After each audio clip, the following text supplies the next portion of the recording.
Melissa, I'm going to start a countdown now. 5, 4, 3, 2, 1.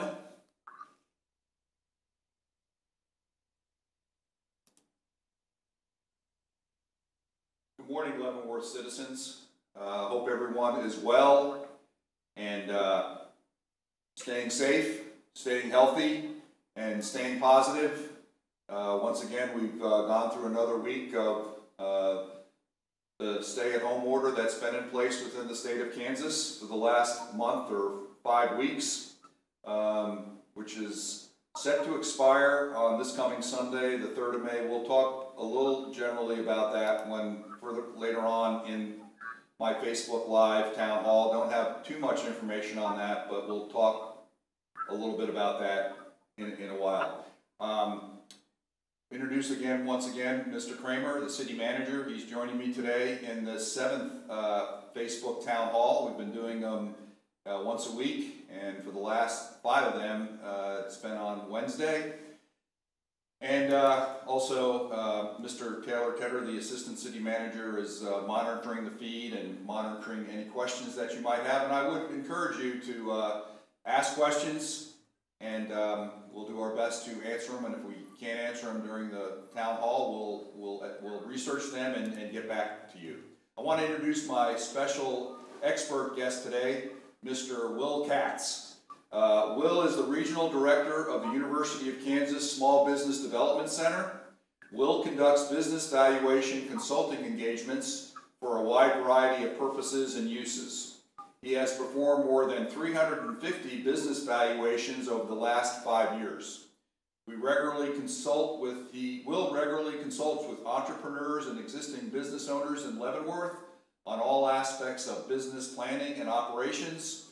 Will is a small business expert and an invaluable resource to our community.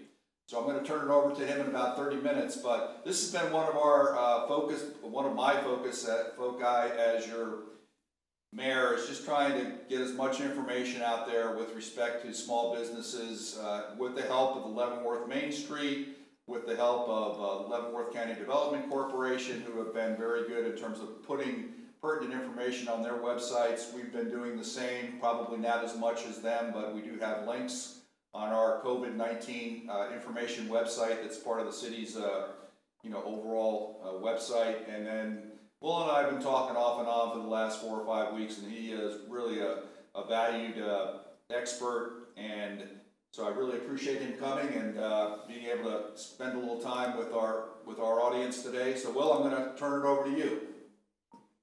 Okay, well, thank you, Mayor Griswold.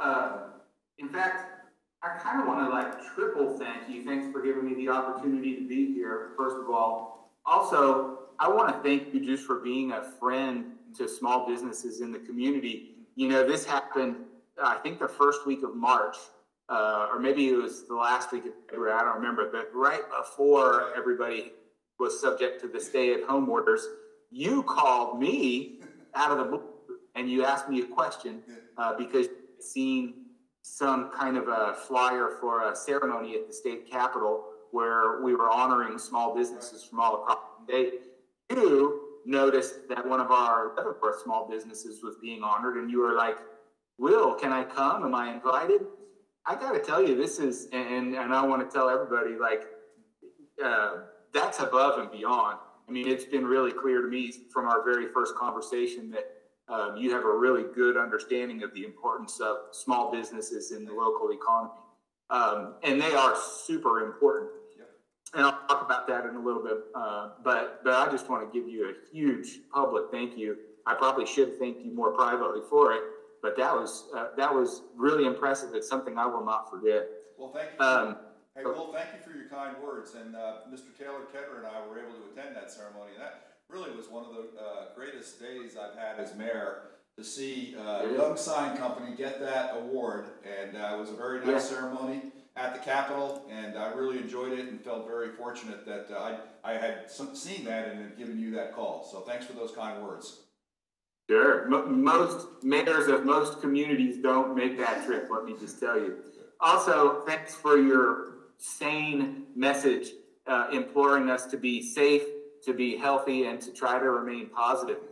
That's not easy right now. I mean, the world changed in so many unforeseen ways, and as the theory goes, stress and change are inextricably linked. Yep. And so when there's change, there is stress, and where there is stress, I think it pays to try to be as even as possible and remain as positive as we possibly can. So thank you for all of those things. You're welcome. So I have been working for the University of Kansas for, it'll be 14 years on June 1st. And during that time, I've spent 20% of my time in Leavenworth. And so most of what I do, I travel to Leavenworth most weeks on Thursdays. And I serve on the Grow Leavenworth County leadership team with Taylor Tedder and with a whole group of other outstanding professionals. And so I feel a little bit funny about doing this town hall because I don't live in Leavenworth and never have. But on the other hand, I've spent 20% of my work time there over more than a decade. So it's almost like I've been working in Leavenworth for 3 or 4 years in terms of actual time committed. But it's more than that because I've seen, you know, a 14-year cycle of businesses coming and going and staying. And if anybody has any, I guess, doubts about my interaction and availability with the local Leavenworth small business community, you can give me a quiz as soon as you're ready to ask some questions, and we'll see how I do. Probably pretty well. Yeah, I want to talk about a couple of programs first, and then I want to kind of lay out a little bit of a framework for how I think most economic development professionals are working through this pandemic and everything related to it. The first couple of programs that I want to talk about are federal programs. And the programs are the EIDL, Economic Injury Disaster Loan, and the PPP, Payroll Protection Program. The reason I want to talk about them is that many people have a lot of questions about them. I just want to put these things on the table, and certainly I'll be available for questions. There are some non-federal programs out there as well. Some of the business owners in the community may have participated in the Kansas Hire Fund, which was a state-level attempt to provide stimulus to the small business community. This is a great program. I hope everybody realizes, I can't remember the exact date that this was available. Within 72 hours, they had 1,346 applications, and the goal was to take 250 hospitality-related businesses in Kansas and provide them $20,000 to get through the difficult days of March and April. And of course, they had $5 million available to do it. That's 20,000 divided by 250 businesses, or $20,000 times 250 businesses. The response was so overwhelming, they cut the amount to $15,000 so that they could give that to 333 businesses, which still left more than 1,000 applicants that didn't have an opportunity to get those funds. The reason I even bring this up, I mean, it was a good attempt at a program by the state of Kansas, but in a situation like this, I think for a variety of reasons, the response has to be federal. The states don't have the budget ability to provide a real stimulus. You know, Kansas has a balanced budget amendment. The state can't spend more than it brings in a year. It's only the federal government that has the monopoly, shall we say, on the printing of the United States dollar. And so that's why I think there's so much more talk about the federal programs. The EIDL loan, Economic Injury Disaster Loan, is actually a program that's been around a couple of decades. In 2007, when the F5 tornado leveled Greensburg, Kansas, I spent about a month in Greensburg providing technical assistance on the ground for businesses who are applying for this loan. So it's been around a long time. It's a tried and true program. The problem, I think, with the EIDL is that usually it's applied in 2 or 3 counties at a time where there's a tornado or where there's some flooding. And in this case, you know, the COVID-19 impacted almost every business, every small business across the country equally and at the same time. So I believe the initial allocation for EIDL at the federal level was $18 billion, which sure sounds like a lot of money, but when you divide that by 30 million small businesses, I believe that what happened is that it got oversubscribed incredibly fast. The website was under incredible stress. they changed the web interface 2 or 3 times to try to make it easier. I think that there are still many businesses, I would guess more than half of the businesses out there that applied for EIDL have not received either the advance nor any kind of a loan amount or disbursement of loan funds. This is a huge challenge. If you've applied for an EIDL, I would guess there's probably more than a 50% chance that you're still waiting. And I think you're going to have to give it another week or two. I would also guess that if you've received the invitation to be accepted to the portal, it's probable that your advance didn't look like what you thought it would look like, or even that your loan didn't amount to as much as you thought it might. Do know that last week's stimulus package, there was another, I can't remember how much, maybe another 60 billion or so allocated to the EIDL. And so they are still working through that. And as the mayor says, remain positive. As Will says, try to remain patient too. I'm not going to tell anybody that, the help is everything that you need and you will get exactly what you asked for. But I think you just have to be patient and be positive and see what happens. The other program that I wanted to talk about is the Payroll Protection Program. So this one was given an initial allocation of $349 billion, I believe. I want to say it rolled out on April 3rd for all businesses and April 10th for sole proprietors and non-employer businesses. And I want to say by about the 16th or so, the initial $349 billion was gone. Obviously, this means that there is a lot of demand out there from small businesses all across the country. Leavenworth is no different. And last week, again, I think another $310 billion was allocated towards the PPP. And this is an interesting program. Whereas the EIDL loan is an application directly to the SBA, the PPP loan, actually you go to a bank to submit your application. So I would hope that anybody that feels that they're in need of a PPP loan has already taken that step and they've already applied through a bank. And again, maybe they're waiting. I know that in this last round, yesterday, there were a lot of problems with what they call the E-Trans system, which is the way that the banks communicate with SBA on the back end. So I don't have the ability to provide any kind of technical updates where that is. All I can say is, again, remain patient. The PPP loan is a really interesting one and gets a lot of airplay because of the potential for forgiveness. So what's going to happen if you get a PPP loan is that today will be a loan. Hopefully by June 30th, you'll be able to submit, your bank will be able to submit to you some kind of a calculation of what will be forgiven. Now, if you are waiting for that loan or if you've received that loan, I do want to make sure that you know, I wouldn't call it a grant because it's really not. It's just a forgivable loan. And so if you receive that money, right now it's going to be on your balance sheet. Depending on what happens between now and June 30th, there will be elements of that that's forgiven.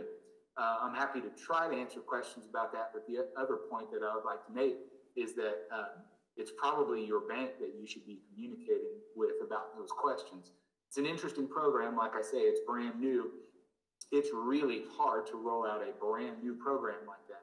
And so I think the banks probably feel like the guidance has been a little bit more delayed than what they would like. But I think that there are certainly possibilities that some of the really super specific, fine, detailed level questions could be answered differently by different banks. I think that's what happens when a program gets rolled out that way. So rather than, you can ask me some detailed questions about it. What I'd say is, here's how I read it, but what you need to do is talk to your bank. Because if your bank reads it differently than the way I read it, you know what? I don't get to submit your forgiveness application. The bank's going to do it. So you should listen to your banker over me every time. I suppose while I'm talking about programs, I wanted to touch on the program that's referred to as Pandemic Unemployment Assistance. So for most small business owners, self-employed folks especially, or contract employees, historically, you would not have been available to collect unemployment in Kansas. Because of the CARES Act provision, pandemic unemployment assistance, now there's a good possibility that you are eligible. Kansas Department of Labor has been working to try to, again, all of these unemployment claims come at the same time. They're trying to scale up their ability to respond via the web and process all of so I have an update from KDOL in probably 4 or 5 days. The last I heard, they were, I believe, starting to accept those applications. They wouldn't even accept them for a while just because, again, they were completely overwhelmed, which you can imagine. I think one of the points of all of these things is that, boy, if you're a small business owner, you are wondering why this is all taking so long. Know that like everybody wishes that you would be helped faster. Small businesses are so important in the state of Kansas, and Leavenworth is no exception. In the state of Kansas, small businesses provide more than 60% of the total employment in the state. Small businesses provide typically between 90 and 100% of the new job growth in the state of Kansas. Larger employers, as a general rule, and I will tell you, I worked for a couple of Fortune 500 companies as a middle-level manager, where my job wasn't really to figure out how to do more. It was how to do a little bit more, but with fewer people. And so one of the companies that I worked for was a big automobile manufacturer. At one point in time, they realized that something like $2,600 of the price of every car went to health benefits, not for employees, but just for retirees and their beneficiaries. So, you know, again, I think a lot of times larger companies like that, they're not looking to grow the payroll as much as they're looking to hold serve as much as they can. But small businesses, when they meet a market in the right place and when that business starts to grow, typically they don't have the money to spend. You know, General Motors or Ford can go out and buy robots and hire the best technological installation wizards to make that stuff work. Small businesses generally don't have that kind of capital. And so the way that they grow is they hire people. Something like 80% of all businesses in Kansas, believe it or not, have 5 or fewer employees. So there are a lot of small businesses out there. Maybe more to the point, I think small businesses define who we are as communities. When we think about the values that we have in Leavenworth, for example, when we think about the places that we are going to go shop, I think more often than not, for most of us, the best reflection of our values are the local business owners in our community, and we want to support them. And so I think it's important to recognize that as a community, we want to do everything we can to get every single one of those businesses with us to the other side of whatever this looks like moving forward. So the framework that I wanted to give you all is a little 3-part framework that comes from the National Development Council. And this is how most economic development folks, I think, are looking at the pandemic and the response to it. It's 3 stages. The first stage is called rescue. And so the goal here is to put as much money in the hands of small businesses as possible to allow them to keep paying the critical bills that they need to pay just to stay alive, to get back open. That's the rescue stage, and that's what we're in right now. Stage 2 is called stabilization. And I think we will be entering stage 2 pretty soon. In the next week or 2, I would assume a lot of businesses are going to open on a limited basis. Restaurants might be open for curbside pickup. Even some are probably now. More will continue to do that. There will be non-essential retail probably that will open back up with some kind of enhanced social distancing measures and asking people to continue to wear masks. So stabilization is what comes next. And these businesses in your community are not going to open right back up and pick up where they left off. They're not going to be generating the same level of revenues as they were in, you know, December, January, February. They're probably not going to have the same number of employees. But stabilization, it is the next step in the process. my personal feeling is that the PPP funds, the Payroll Protection Program funds, are best used in this stabilization phase. I certainly have worked with plenty of business owners who thought, wow, now that I've got the funds, I had to put employees on unemployment for a month. Now I'm going to pull them all back off and just start paying them, even though I haven't opened the doors yet. And you could do that. There's an argument for it. But I think by my reading, what the PPP loans were to be used for is this stabilization phase. Okay, so now let's say you're a restaurant and you open back up. You don't start doing the same level of, you're not serving as many customers as you are in February. You're serving 50 or 60% of those customers. But the thing is, it's hard to do that efficiently, isn't it? It's hard to run any business at half revenues at the same level of efficiency. So I think the PPP funds are a really good solution. If you're doing 60% of the revenues, maybe you have to have 80% of the employees there to be able to do that very well. And so I think PPP funds are good to offset the inefficiency that comes from running at a scaled back level. So stabilization mode, not sure exactly how long that will last. I think some of it depends on the actual public health situation. There are certainly folks who would let us know that as we open back up, we are going to have to continue to monitor the public health situation very carefully. If things go well, stabilization could lead to recovery sooner. If there's some kind of a secondary outbreak, stabilization will lead to recovery not quite as quickly. But recovery is the last stage of the process, and that's where there's some kind of a return to some kind of normalcy, whatever the new normal is. Keep in mind, this may change the way that consumers behave for quite some time. I mean, it's a shocking event. It's a changing event. It's a once-a-century event. So we're not sure exactly what recovery is going to look like. I think part of my role in working with the Leavenworth community over the next 3 to 6 to 12 months will be working probably individually with Leavenworth businesses that want to give me a call and try to figure out how the market for what you do will be impacted in the longer run. So recovery is critical.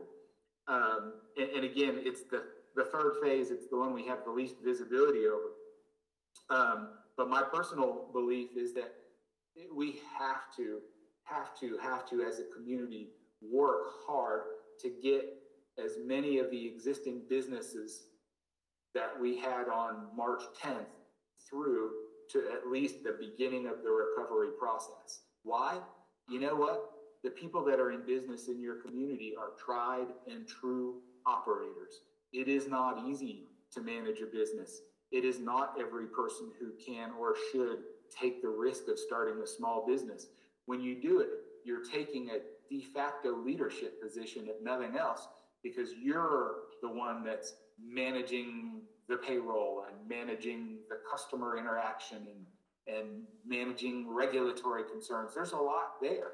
And the people that have been doing it and have been doing it well, we want as many of them as possible to be pulled along with us to recovery, because those are the folks that are most experienced at things like creating jobs and managing a workforce and keeping the business going and paying taxes the right way and all of that. So for now, anyway, as we get through rescue and stabilization, that's the goal. And most of the time that I've been spending one-on-one with small businesses is taking a look at the programs, the EIDL, the PPP, the pandemic unemployment assistance, trying to help people figure out which one of those fits best for them, and then kind of trying to help them figure out what the next steps are to take so that they can address the needs of their business. So I think with that, I'm happy to take some questions. I'm sorry if that went a little bit longer than what you were anticipating, or shorter, but I'd love to take some questions. Any questions, Paul? I've got a question for you, Will. You had mentioned the pandemic unemployment assistance. Is that the, because I know, I think if you apply for unemployment within the state, normally it's what, between 300, 350, somewhere around between 300 and 400. this pandemic unemployment assistance is I think designed to provide additional monies on top of that. Is that correct? Yeah, so I think there are two important elements to the pandemic unemployment assistance. The first is, as you mentioned, an additional benefit, and I think that is $600 a week. So right now, I want to say the maximum unemployment benefit in the state of Kansas is $388 a week. And so that would only be for folks who are making pretty good money. And that would probably take a pretty significant hit to their family's financial ability to meet budgets on if they took $388 a week. So element number one is the $600 a week in federal assistance. Element number two to the Pandemic Unemployment Assistance Act is that it makes people eligible that weren't eligible prior.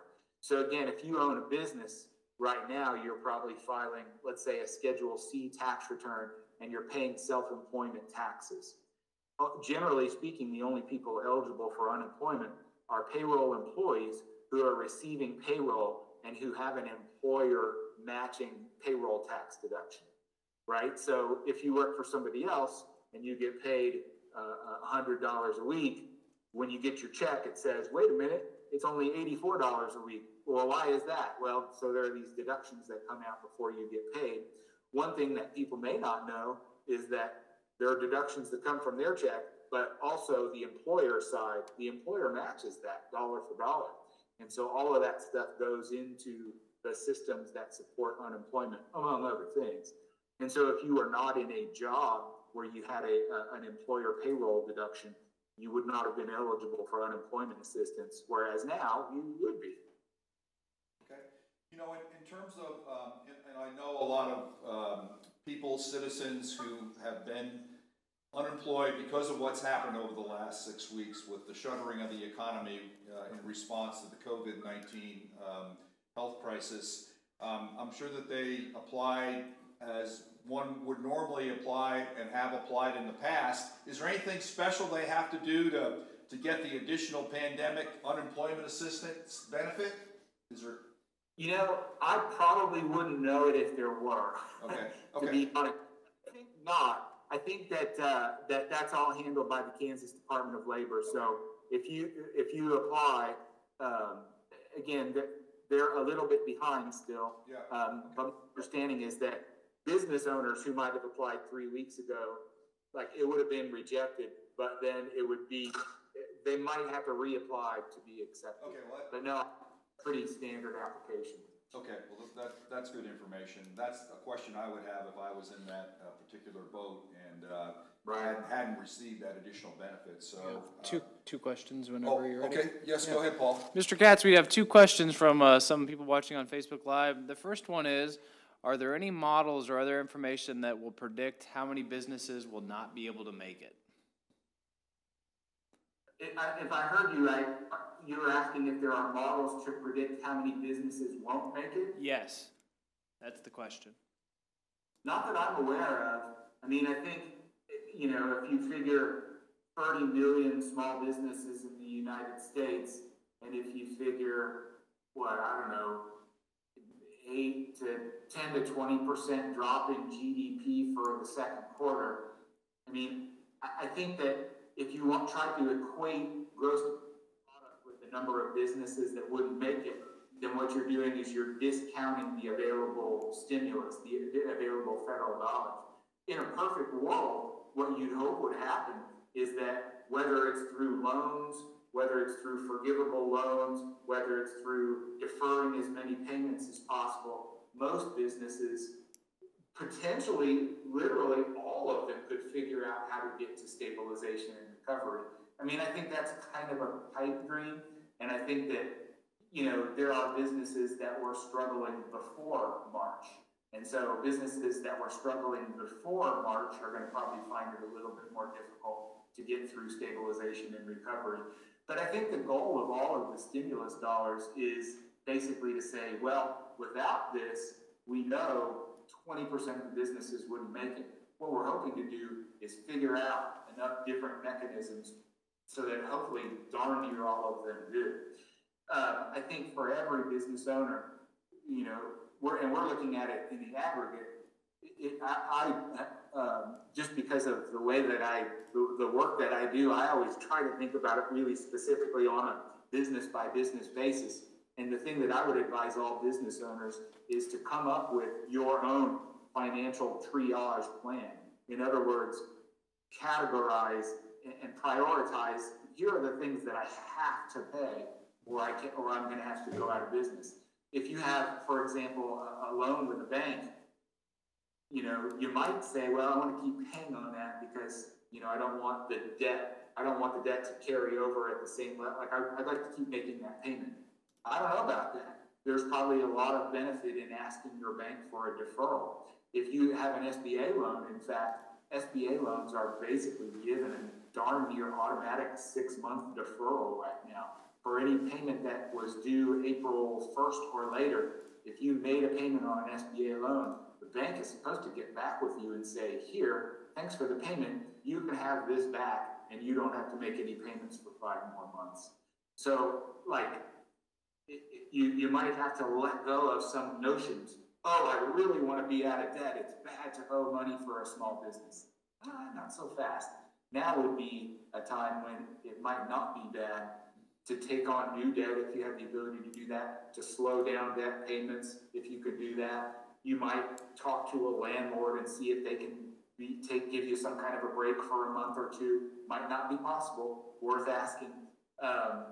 The thing, you have to pay your employees, right? I mean, people are working for you, got to pay that. There are certain things you have to pay. You can't be in business anymore if you don't pay them. But it's really worth, as a business owner, taking some extra time and putting a kind of stamp of priority on what those things are. Because again, the key thing to do is figure out how to get through now. This is a really difficult time, really stressful time. If you can get through now, if you can get through to when you can open the door, I think that's a pretty big deal.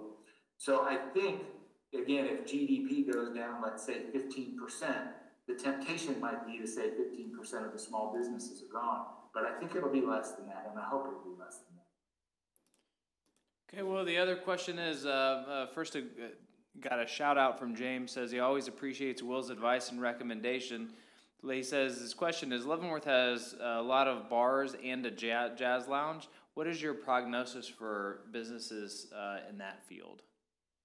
I'm sorry, could you say that again? I heard up to bars. Yeah, bars and restaurants. What is your prognosis for them? A lot of it depends on how they were doing before. A lot of it depends on, what their cash position is. It's helpful.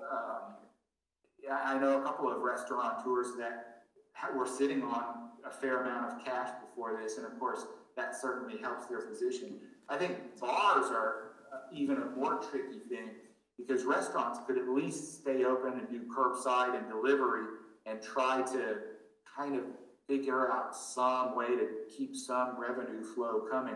Bars, I think, until very recently were shut down. Now, if I'm not mistaken, yesterday there was an executive order that gave bars the ability to sell mixed drinks curbside. Is that right? I think so. Paul thinks so. I'm not aware of it, but like I said, there's going to be a lot of that type of information coming out this week as we get closer to the expiration of the current executive order from the governor. But right. I mean, it's information is just moving so fast right now. It's really difficult to keep up on. But I know that there are some bars that are trying to be creative and offer like special sealed mixed drinks right now, certain cocktails, so that people can at least take advantage of, oh, now I can support a local business. Now I can go, do something. It's my wife's birthday today. Oh, by the way, so I could go, it really is, today's my wife's birthday. So I could go to a bar and pick up a mixed drink and bring it home. So I think hospitality businesses are certainly going to be among the hardest hit. There's just no doubt about that. And I think that as we move forward, still a lot of unknowns. I mean, I think I read that in Texas, restaurants are now back open, but they can only seat 25% of their prior capacity. So I think there will be some measures taken. I just think a lot of this is all on an individual case-by-case basis. You have to figure out does that work for me? How can I provide service at 25% capacity? Can I make enough gross profit to pay my rent that way? Can I keep my head above water for another week or another month? And that's kind of what it boils down to. Just keep keeping your head above water for a little bit longer, and hope that we really get, again, as a public health issue, hope that we really get our hands around this with increased testing, with contact tracing, with therapeutics. That's the 3 T's: testing, tracing, and therapeutics. So the longer you can stay afloat, the better chance that you give yourself to get to that point. Anything else, Paul? Will, I want to thank you. Very interesting. All the information you shared with our citizens here in Leavenworth, very, very helpful. And I know that you have a relationship with many, if not most, of the business owners, small business owners in Leavenworth. So I'm sure they know how to contact you if they have a question. But I did think your idea, and I'm sure most of the small business owners are doing this, thinking through first in their minds how they get to the next week, and then get to the next week, and don't hesitate to get on the phone to your banker, to Will, to Wendy Scheit, if you have a question or you want to kind of bounce off some of the ideas that you have. But it's kind of like adjusting a business plan each and every week, I would say. That's exactly right. And I think our small business owners are capable of that, and it's just what's required in this new normal. And I really appreciate you laying out the information today on the 2 programs, the EIDL and the Paycheck Protection Program, but also getting into the discussion of your small business framework going forward, the 3 stages: rescue, stabilization, and recovery. That is really a great way to look at it and to think about it. And I've learned a lot, and I want to thank you for participating this morning. And if you want to listen to the rest of the riveting information I'm going to put out, you can. But if not, you can go back to your day job. But really appreciate you spending some time with us, Will. It is my pleasure. Thank you so much for the invitation. I'm actually going to check out because I've got a second grader, and we got to get through a little bit of homework for a check-in. Yeah, we may need to have a guest expert on that, because I know the parents. Most parents in the United States, in our state, in our local area, are having to step in there and help the teachers with the education of their kids. So that's very, very important. Yeah. Okay. Yeah. Thanks a lot, Will. For the invite. Have a great day, everybody. Take care. Thank you. I'm going to transition to a little bit more drier information, but I'll start like I've started my comments in previous town halls, and I'll just give a brief review of the stats. First at the state level and then at the county level. And this was as of yesterday for the state, as of 11 a.m. yesterday. And the number of people tested in Kansas, I haven't shared this before, but it was a little over 28,000.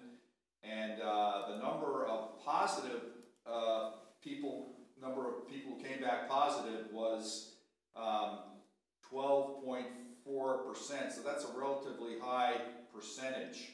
And the testing rate, this is per 1,000 people, per 1,000 of our populace within the state, the testing rate was 9.64%. Just a little information on testing. I think in Kansas, as I think in the rest of the country, the testing is getting better with respect to administering the number of tests. I mean, I think I can make that general comment, and I think what I just shared with you reflects that, even though I haven't gone over the test information or test statistics during my previous meetings. In terms of the number of cases, positive tests within Kansas, as of yesterday at 11 a.m., it was 3,491. The hospitalizations were 504 of these people who tested positive. The number of deaths, 124.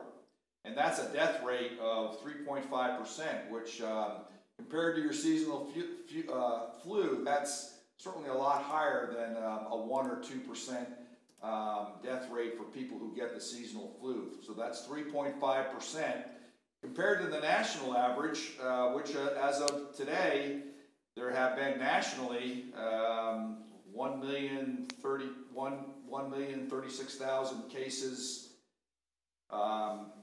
nationally, and the number of deaths is just a little bit over 59,000. So that death rate nationally is 5.7%. So we are way below that particular death rate. Not very, very sad statistics, but I thought I'd share that with you. In terms of the age and demographic summary, in terms of the state, the average age of a person who's tested positive is 47. The median age is 46. The youngest case, as I've said before, was a baby, less than 1 year old, and the oldest case was a person 99 years old. In terms of the age group, in terms of the most number of cases, most number of people who have tested positive, it's in the age category of 35 through 44 years, and there's been 608 cases, which is a little over 17%. So, and then the next highest age group for the number of people who have tested positive are people 45 to 54 years of age, 591 cases. That's just a little less than 17%. So that gives, the only other thing I would like to share in terms of hospitalization in terms of the group that is hospitalized at the highest rate is ages 55 to 64, 112 people within are in that category who've been hospitalized within Kansas. And of course, going back, that's a 504 number of people who've been hospitalized. So 112 of those are in the age category 55 to 64, a little over 22%. And the next age group that has the highest number of hospitalizations is the group of people aged 65 to 74, and 108 of those people hospitalized, and that's 21.5%. So I gave a few more statistics with respect to the state, but that's available on the Kansas Department of Health and Environment website, which has this information, and I would encourage people to go there. If you have the internet connection, go there once a day to check out the information. In terms of the county, Leavenworth County, this was as of yesterday, the 28th of April at 3 p.m. The number of confirmed positive cases through the COVID-19 tests is 187, and 68 of those 187 are confirmed or counted as Lansing Correctional Facility inmates. So, they are, that's been carried and covered in the media quite a bit, but out of those confirmed positives, of which are 187, 68 of those are inmates at the Lansing Correctional Facility, which leaves 119, throughout the county in our communities, Leavenworth, Lansing, the other cities, and the county itself, in terms of people that are not inmates at Lansing Correctional Facility. And there's been 4 deaths. I think the paper reported yesterday there was a 4th death earlier this week, unfortunately. So 4 deaths out of in Leavenworth County. Once again, good we have a link on our website, the city website, to go to the county website to pick up this COVID-19 daily update, or you can go straight to the county website and go to the Department of Public Health. Leavenworth County has a Joint Information Center which is tracking this information, and so they're a good source. And when you go to the website, this information is available, and it shows also where within the county where the cases, the positive tests are located. Within Leavenworth, the city of Leavenworth, there are 70 right now, and within Lansing there's 89. But of course, which is a breakdown of 21 in the community, 21 community citizens, but 68 inmates, as I just mentioned, and then there are lower numbers out in Vassar and Tongi and and then in the county itself, that's in the northwestern part of the county. So I think that's what I'll finish up with as far as the statistics for the state and also the county. Let me go over just a little bit about the current status of the order, of the executive order we've talked about. Something's going to change this week because the current order, the executive order from the governor, expires on the 3rd of May, which is this coming Sunday. So the current stay-home order, a lot of people call it a stay-at-home order, but it's really a stay-home order, was established by Executive Order 2016. That order was extended by Executive Order 2024, and as I said, that expires at 11:59 p.m. on May 3rd. There has been much interest, speculation, and uncertainty revolving around what happens after the expiration of that order. The short answer is that right now we do not know. It is likely that further action will come at any time, but whether that is from the state or the Leavenworth County, at least to me as your mayor, that's a little unclear. But I'm paying attention to what's happening on a day-by-day basis, if not an hour-by-hour basis, and I think we can expect further information coming out from the state and or county over the next few days. In the metropolitan area, many counties, including Johnson County, have indicated they will issue a phased reopening plan that mirrors some of the framework of the federal guidelines for a phased reopening. It is likely that Leavenworth County would follow a similar pattern. Once the city has that information, we will do our best to get that to our citizens. And probably the first place would be via our website. As I've talked about, we've got a special portion of that website devoted to COVID-19 information, and then probably on Facebook and or Twitter. We've been pretty active. We have been active in terms of social media. So we're committed to doing that, and so just be aware of that over the next several days. The city continues to emphasize that public health regulations do not come from the city government. The city is the enforcement agency for state or county regulations. That's important to understand. Questions about current or future orders should be directed to the Joint Information Center, which is in the Public Health Office of Leavenworth County, and that email is jic@leavenworthcounty.gov, and their telephone is 913-250-2000. Once again, that email address is jic@leavenworthcounty.gov, telephone 913-250-2000.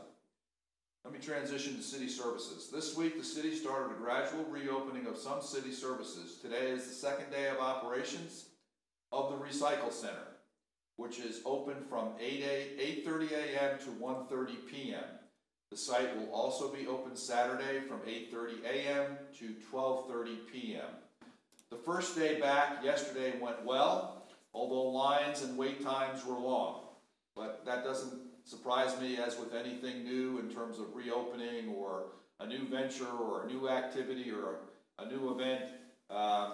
That first day, you're going through some growing pains and making the adjustments that need to be made to make the operation more effective and efficient. Yesterday, we allowed 3 cars in at a time, and 114 cars went through the center. We are looking at ways to improve the service while ensuring the safety of our employees and residents. And I'll just turn quickly to the city manager, Mr. Kramer. I know today was the second day, right?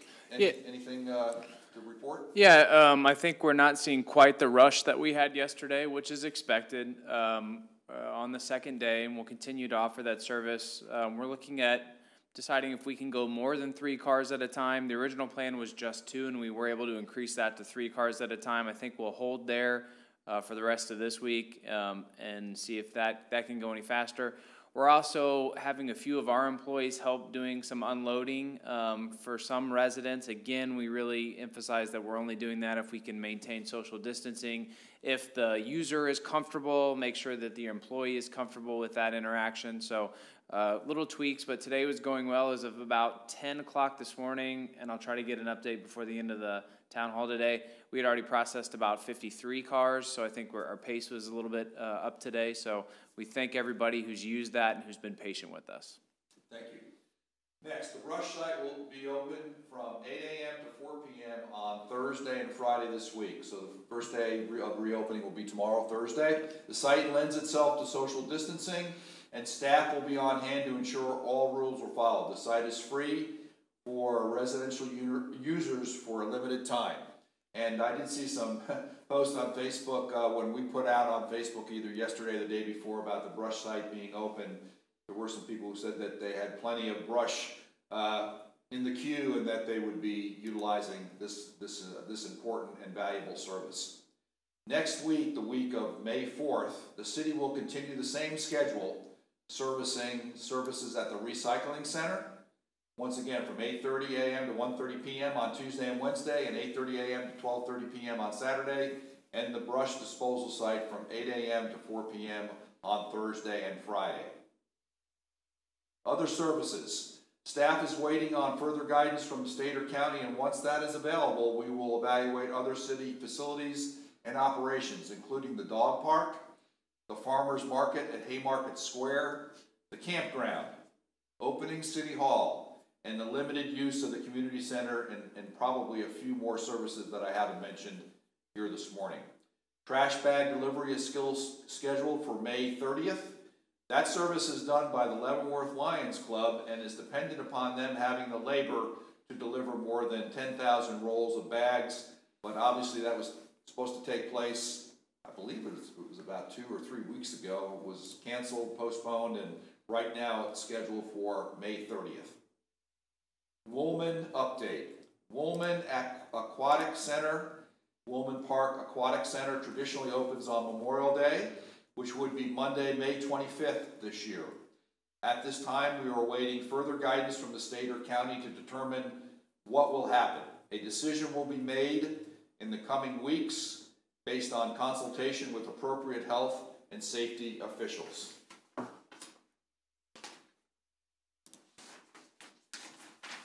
So that really is what we wanted to cover today. The bulk of our conversation this morning was on small businesses, and when we got started on this, myself and the commission and the city manager, we talked about just being focused on ensuring and trying to do everything we could to ensure the safety, the health, and the welfare of our citizens, and that continues to be our focus. And when we put that out, we said probably first and foremost we wanted to be responsive, we wanted to be accurate, we wanted to be pertinent in terms of the information that we share with our citizens. I think we've done that. If you have some suggestions on how we might do that better, or how maybe you want to see the Facebook, the format that we're using maybe be adjusted a little bit, please let me know, let the city manager know. Be happy to make some adjustments if they make sense. And the other thing that I had talked about was just letting the community, and particularly the small business owners, aware of these programs that we've kind of talked about today, the EIDL, the Paycheck Protection Program, the state programs that were available initially but weren't funded to the degree that the federal programs have been, and Will talked about that. Katz talked about that. So that's why I thought today's information was spot on, and we'll continue to do everything we can as new information is breaking. I know that our small business owners have to work closely with their bankers, and like I said, I've talked to a number of bankers informally on the phone over the last 2 weeks, and I've been impressed by them leaning forward in the saddle here locally and also across the state to do everything possible to facilitate the filling out of these applications, and then once those applications are filled out, getting them into the Small Business Administration, and then hopefully getting that money released and back to the bank and back into the accounts of the small business owners. And this week, Will did talk about there were some information technology glitches on Monday and maybe even yesterday, but be patient. I'll try to find out a little bit more about how that's going. Maybe talk to Wendy Scheidt, and just be persistent. Be patient, because I know a lot of the businesses, had their applications ready, but the money from the first CARES, the bill that was passed 3 or 4 weeks ago, ran out. But this new bill that was passed last week and signed by the president on the 27th of April, I believe, has the additional money for the Paycheck Protection Program, and Will went over that when he talked to us this morning.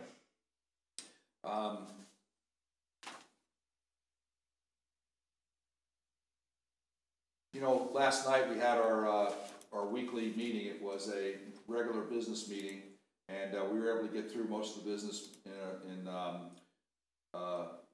very efficiently. We were done in about 35 minutes, but each of the commissioners then were able to just chime in and just give their perspective in terms of what's important during this time of the community coming together, and some things that they wanted to thank our citizens for. And when it came to be my turn, I just, you know, in addition to all the healthcare professionals and the EMTs, the paramedics, there was a letter to the editor from a friend to the Leavenworth Times about a week ago, a gentleman and a friend named Roger Harrison, and the title of the letter is Thanks to All. So I thought I would end the Facebook Live Town Hall today with just this very short letter, because it's the way I feel, it's the way the commissioners feel about the citizens here within Leavenworth. And this is what he wrote. He's a letter to the editor. As we thank doctors, nurses, first responders, etc., I'm also in awe of bank tellers who work behind those windows and handle the funds we deposit, not knowing where it has been. Grocery workers restock the shelves and provide us with a way to get food. Garbage collectors, water department staff, power and light workers did not stop working at their jobs because they are relied on. To all of you, and I'll add we, say thank you for being there. And thank you, thank you, thank you, as Commissioner Wilson is prone to say when he talks to the citizens of Leavenworth. I'll repeat that, and just keep up the good work. Be safe, stay healthy, stay positive, and there'll be some information coming out this week from the state and the county in terms of what happens over the next, towards the end of this week, as we talked about. So if there is nothing further, we'll say good day and have a good Wednesday and rest of your week. Thank you.